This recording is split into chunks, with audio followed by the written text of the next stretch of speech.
Tudo bem? Bem-vindos a todos aqui ao nosso canal. Vamos falar hoje sobre a Reforma Protestante, um dos temas mais importantes da história da humanidade, que no último dia 31 de outubro comemoramos então os 502 anos deste acontecimento singular, que aconteceu em 31 de outubro de 1517, quando o monge agostiniano Martinho Lutero fixou as 95 teses da fé cristã na Catedral de Wittenberg com o objetivo de questionar algumas das doutrinas que eram praticadas pela Igreja Católica na Idade Média. A Idade Média foi um período que começou a partir do século IV. E como era caracterizada a relação entre a Igreja e o Estado naquele período? Havia dois tipos de absolutismo: o absolutismo monárquico e o absolutismo papal. Tanto a palavra do rei como do papa não poderiam ser questionadas, muito embora que a palavra mais importante era do papa. Naquele período da Reforma, principalmente também no período anterior, que é o período dos pré-reformadores, estava se vivendo o período da Renascença.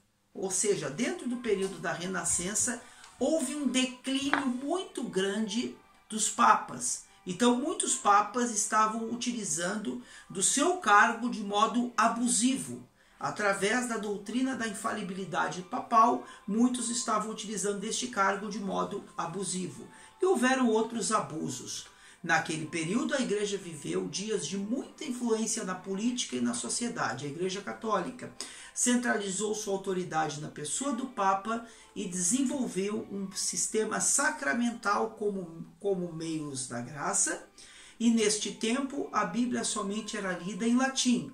Por isso, para a maioria, se tornou um documento misterioso, pois a maioria da população não sabia ler.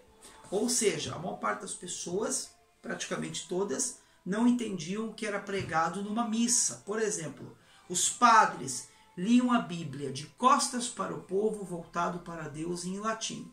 E a maior parte da população era analfabeta.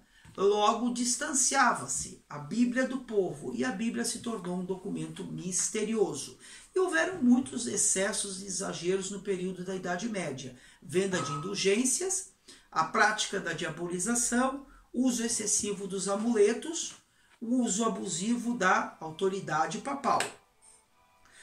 Para que vocês tenham uma ideia, durante estes séculos, as desgraças foram muitas. Tivemos a Guerra dos 100 Anos, a Peste Negra, as guerras religiosas, as revoltas no campo, a revolta dos camponeses, que também enfraqueceu a Igreja Católica e também contribuiu com o ambiente da Reforma Protestante, certo? E a decadência do papado. Ou seja, a Idade Média viu o crescimento considerável de alguns abusos, tais como, por exemplo, a livre venda de indulgências por profissionais perdoadores. A pregação destes, em alguns casos, era tão exagerada que eles chegavam a afirmar: assim que uma moeda tilinta no cofre, uma alma sai do purgatório.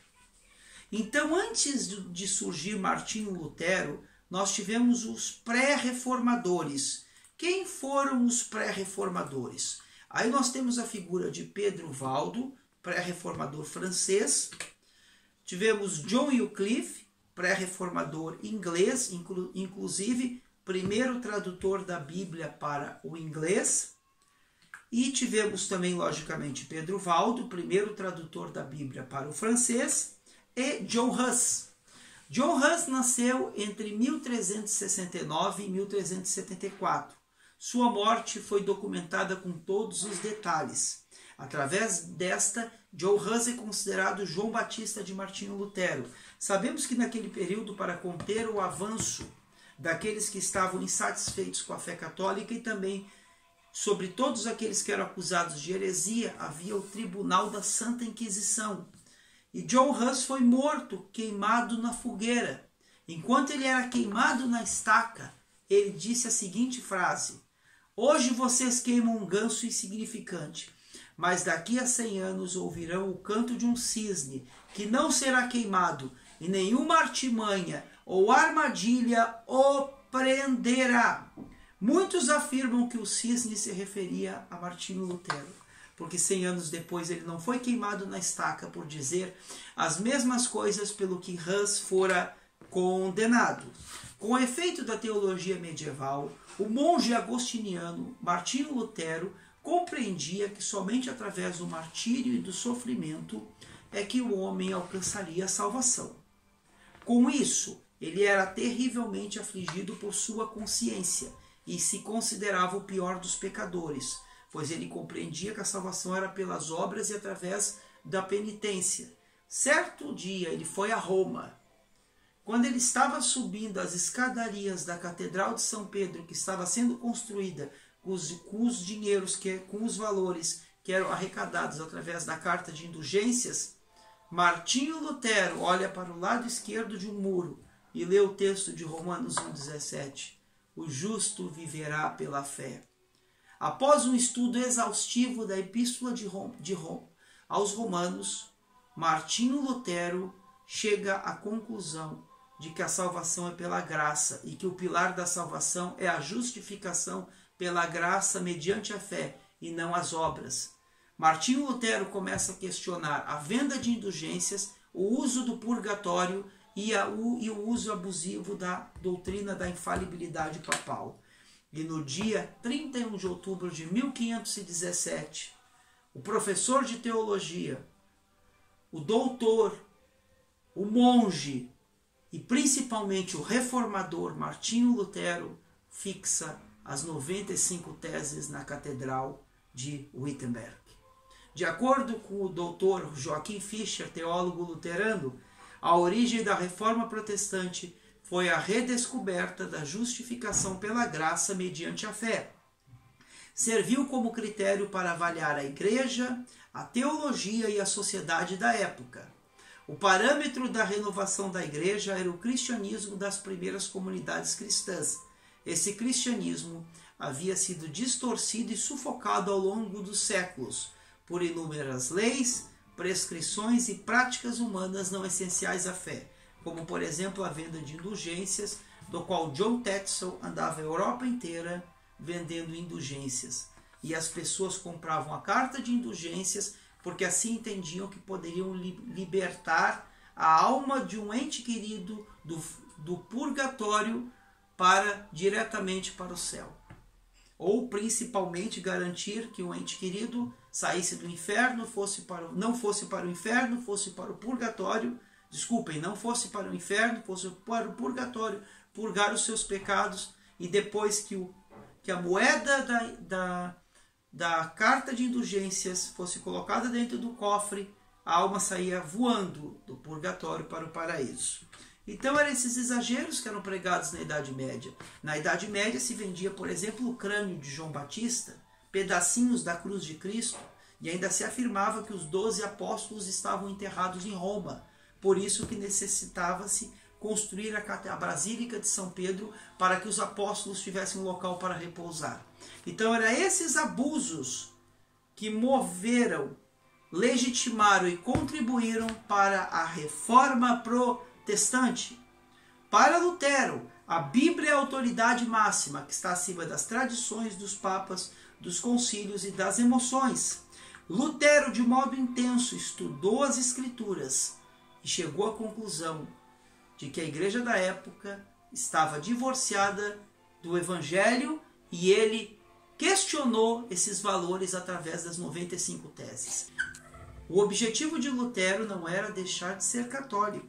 O objetivo de Lutero era propor uma reforma através de um debate. Por isso que ele propôs as 95 teses. Vou ler aqui a tese 62. O verdadeiro tesouro da igreja é o Santíssimo Evangelho, da glória e da graça de Deus. É muito linda essa tese 62. A tese 27. Pregam doutrinas humanas os que dizem que, tão logo tilintar a moeda lançada na caixa, a alma sairá voando do purgatório para o céu. É a caixa das indulgências. Então, meus irmãos, é muito bonito as 95 teses. Por exemplo, a tese 82. Por que o Papa não evacua o purgatório por causa do santíssimo amor e da extrema necessidade das almas? O que seria a mais justa de todas as causas. Se redime um número infinito de almas por causa do funestíssimo dinheiro para a construção da basílica, que é uma causa tão insignificante. Interessante que Lutero, então, através dessas 95 teses, o objetivo dele não era deixar de ser católico, era apenas propor um debate em cima do tema das indulgências. No entanto, Lutero foi condenado na Dieta de Worms, no qual ele não negou estas teses, fora convidado a negar e não negou, e ele disse: longe eu de negar a minha consciência, que Deus me ajude. Teve que ficar 1 ano escondido no castelo de Wittenberg, teve que mudar o seu nome para Cavaleiro Jorge. Ali ele traduziu a Bíblia para o alemão. E ali contribuiu com a fundação de escolas e com a erradicação do analfabetismo na Alemanha. Lutero contribuiu com a Alemanha e em pouco tempo a Alemanha se tornou protestante. Já na Suíça surge João Calvino, e através de João Calvino, em Genebra, e Zunglio, em Zurique, a reforma chegou na Suíça. A reforma chegou na Holanda com Armínios, a reforma chegou na Inglaterra com John Knox, e a reforma chegou nos Estados Unidos através dos puritanos.